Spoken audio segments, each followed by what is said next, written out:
ओम नमः संभवाच मय भवाच नमः शंकराच मयस्कराच नमः भवाधवळेश्वर बालालिंग महाप्रभु दीपं यदि परं ब्रह्म दीपं यदि जनार्दनः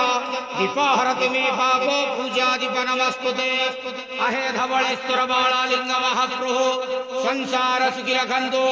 आज शुभ शुक्रवार रे समस्त श्रद्धालु भक्त मानक श्रीपद करंतु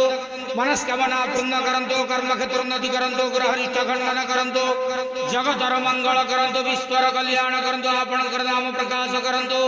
सेवकर डाक श्रवण करंतु समस्त द्वावसा भक्त मानकर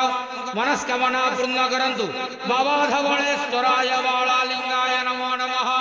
संसार सुखी अखंड आनंद के वार हरि बोल आज शुभ शुक्रवार रे समस्त श्रद्धालु भक्त मानक श्रीपद करंतु आनंद के वार हरि बोल बाबा धवळेश्वराय बालालिंगाय नमः।